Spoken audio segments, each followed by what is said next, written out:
Almost 40% of Irish adults have reported that they're afraid that artificial intelligence and robots will replace their jobs. This is in a survey by Red Sea Research conducted for the Irish Software Research Centre. But are these fears justified? Well, we have Sean Duke here, science journalist, who's been seeking an answer to this question this week by getting the views of AI researchers in universities and industries, as well as those whose jobs it is to identify what skills the Irish workforce will require in the future. So, Sean, we'll talk about if you and I are about to be replaced as well. But why is it, do you think, so many people have this fear of artificial intelligence when it comes to their jobs? I think, Mary, they have a good reason to be fearful. Oxford University, a few years ago, they did a study of this, and they compiled a list of jobs that have a 99% chance of being replaced by automation and AI. And the list is huge. It includes people like data entry, library technicians, accounts clerks, machine operators, people who do taxes, insurance underwriters, telemarketers, but that's just a short list. And really, only the jobs that are very high risk were listed there. In the long term, there's barely a job you can think of, including your job and my job, that's not going to be replaced or changed beyond all recognition by AI. The Irish government's own economic policy unit in June, just last June, produced a report which looked at the impact of automation on jobs, and they said that 2/5 of jobs were going to be replaced or reconfigured.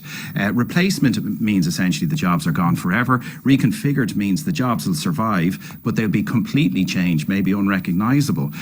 No one's quite sure, even the experts in the universities that look at this, how it's going to all pan out. Professor Barry O'Sullivan, though, he's director of the Insight Centre for Data Analytics at UCC, and he's president of the European Artificial Intelligence Association. So he's a real leading light on this and very influential voice here in Ireland. Professor O'Sullivan said that he rejects the notion that AI is going to bring about mass unemployment like with the Industrial Revolution, but he did describe some jobs that he believes will be seriously impacted by AI, and this is what he told me. I think, so the kind of jobs we're going to see changing significantly are ones that are sophisticated but have a significant routine element. So, things like, financial audit. So people who do financial audits of accounts, I think that's going to be a job that will be profoundly impacted. I think there'll be lots of tools out there that will be able to do the kind of forensic analysis and, checking against accounting standards. So that's a job that's going to change quite significantly. Like, people often talk about paralegal assistants being changed significantly. I think that'll be changed profoundly. I think in the health sector, jobs will be changed significantly.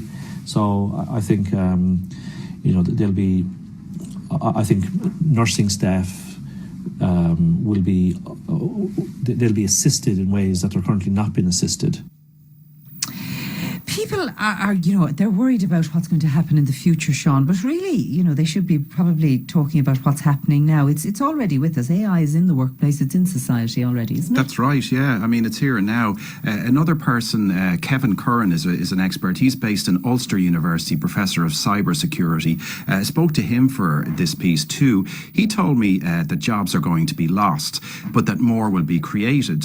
He said it's hard for him to predict what's going to happen, but he did make the same point you're making, Mary, about the fact that AI is with us and it's already performing useful and important work, and it doesn't seem to be destroying jobs. And this is what Kevin said. We're seeing AI being applied, in driverless cars, where it's able to take the images which come from what we call this LiDAR, this light radar. It's able to take the images from the driving pattern from the cameras and fuse these so that the car itself is making decisions which are very fast and responsive. We're seeing that that actually AI is being used for being able to analyze medical images. In fact, that it actually can outperform qualified radiologists at analysing these images. So a few important areas that Professor Kern talked about there where AI is being used to good effect. It's not causing job losses. It's an assister, if you like. Are there other examples, Sean? There's lots of examples when you think about it. Driverless cars, we've heard of these at this stage. They can reduce traffic dramatically if they're used to make our cities greener, less polluted, and they've got lots of sensors that tell them where other vehicles are on the road. road, so they can lead to safer driving and less vehicles as well.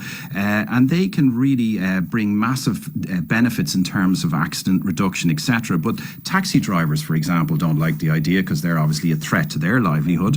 Then we have driverless buses can bring similar benefits, but they're seen as a threat by bus drivers. And last week, things are moving very fast. I visited the Docklands in Dublin. I saw the deployment of this bus called the EZ10. This is an electric shuttle bus. It's a small thing packed with sensors and went up and down the docks there, designed to carry about 15 people over short distances, maybe from a Lewis down to the offices there. At the moment, it can't legally be deployed on the roads because legislation says you can't have a driverless car. But it could be. Is it ready to go? Oh, it's ready to go, yes, in a trial run. And Dublin is a test bed because it's an ideal small city for this. They have them in use already in other cities around the world. We've got Siri on our mobile phones. We know what that is, that where a lot of the kids use them actually. You talk instead of typing in your question to Google. We've got Alex, our digital assistant in our homes, which can order flowers, for example, or they can put on a piece of music where we're trying to relax. And the thing is that the music companies or the florists aren't being put out of business here. And then we've got robots that are performing surgeries. They don't make mistakes. They don't get hangovers. They don't get tired. They analyze medical images. We have telephone chatbots, fascinatingly, where people are getting confused because they can't figure out, is this a human? And they think they're talking to humans because, it's getting harder. I've also heard, I think there was some research being done into helpers for older people who need some assistance in the home. That's right. And they're trialling robots in that That's right. situation. And they can respond to your emotions. I saw one recently in Dublin where it picked up my emotions, which is kind of spooky because, maybe you want to keep something to yourself. It could tell me what I was feeling. And the companion robot then responds. It doesn't have a row with you, so maybe it's, it's there. I miss the row. Would you not miss the row? You miss the row. Sure, listen, we're humans. is there anything we can do to, she said, thinking about her own job, that we can sort of safeguard ourselves and not lose out to AI in the future? Well, it's going to be tough because we can't get cosy at all in our jobs because all jobs, including yours, Mary, mine, communicators, artists, the whole lot are up for grabs. What we're going to have to do, the AI survivors of the future, they'll be those who embrace lifelong learning, not just kind of think about it. They'll have to do it and they'll have to upskill and be flexible. And that's according to Paul Healy. He's CEO of SkillNet. This is a government-funded agency dedicated to facilitating what's required in the workforce in terms of learning in Ireland.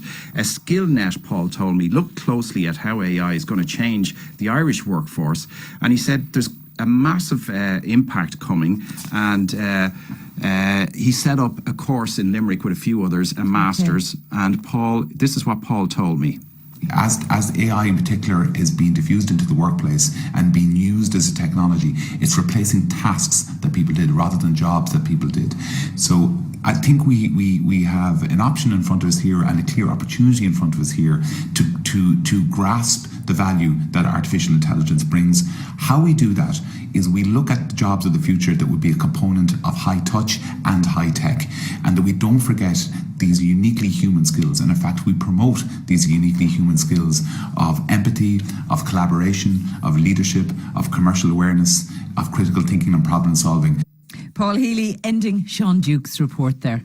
Drivetime on RTE Radio 1, sponsored by Zurich.